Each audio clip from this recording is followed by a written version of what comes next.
दूँगा। कल हमारे होनहार छात्र एनआईटी दुर्गापुर के होनहार छात्र अर्पण घोष का असामयिक देहांत हो गया। हम उनके परिवार के लिए संतावना व्यक्त करते हैं एनआईटी दुर्गापुर के परिवार की तरफ से। और इसी बीच कल शाम को हमारे जो बच्चे स्टेशन पर आ गए, उसके बीच हम गए उनको समझाने के लिए, लेकिन बच्चे समझ नहीं पा रहे थे। हमको घेर लिया गया और कहा गया कि आप ये जो लेटर है इस पर साइन कीजिए, रिजाइनेशन दीजिए।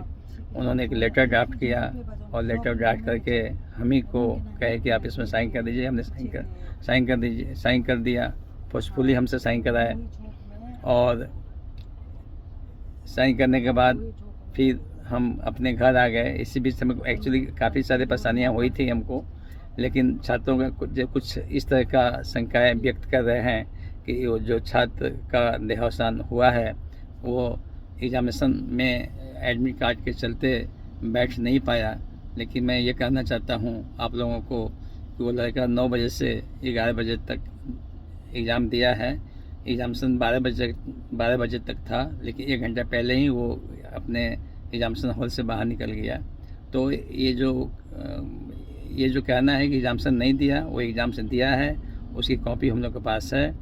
दूसरी बात कि एम्बुलेंस जो है समय पर नहीं पहुंची, उसमें ऑक्सीजन नहीं था। तो जो हॉस्टल में बच्चे का देहांत हुआ उसके 20 से 25 मीटर की दूरी पर हमारा डिस्पेंसरी है, जहाँ पर एम्बुलेंस रहती है। वहाँ से बच्चे जैसे ही बॉडी को नीचे लाए, एम्बुलेंस तुरंत वहाँ पहुँच गया और बच्चे उस एम्बुलेंस में उनको बैठा के सीधे 10 मिनट के अंदर करीब 1.5 किलोमीटर हॉस्पिटल जो है उसको वहाँ पर ले गए। और उसमें ऑक्सीजन हमने इसको 2 महीने पहले ही एक नया एम्बुलेंस आईसीयू सिस्टम जितने सारे हैं उसको देखते हुए और ऑक्सीजन आईसीयू सुविधाएं वाला एम्बुलेंस हमने लिया है। तो ऑक्सीजन की सुविधाएं उसमें है, लेकिन बच्चे बोल रहे हैं कि ऑक्सीजन की सुविधा नहीं है। अब उनकी मेरे पास फोटोग्राफ्स भी आए हुए हैं कि ऑक्सीजन जो सुविधाएं उसमें दिया हुआ है, जो गाड़ी में लगा हुआ है। ड्राइवर को ट्रेन किया हुआ है कि कोई भी ऑक्सीजन की दिक्कत है तो उसको वो ऑक्सीजन देगा।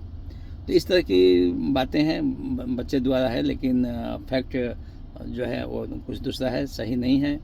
तो बच्चों से हम ये रिक्वेस्ट करते हैं कि आप शांतिपूर्ण रहें और अनुशासित रहें। हमारा एनआईटी जो 6-7 NIF रैंकिंग 32 एनआईटीज़ में 6-7 रैंकिंग में आता था।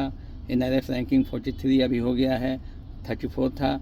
इसको कैसे आगे ले जाएं, इंस्टीट्यूशन कैसे नाम हो, इसके विषय में फैकल्टी और स्टूडेंट से हम रिक्वेस्ट करते हैं कि हम इंस्टीट्यूशन को कैसे राइज कर सकते हैं, कैसे अपने भारतीय पटल पर ला सकते हैं, इसके विषय में सोचें।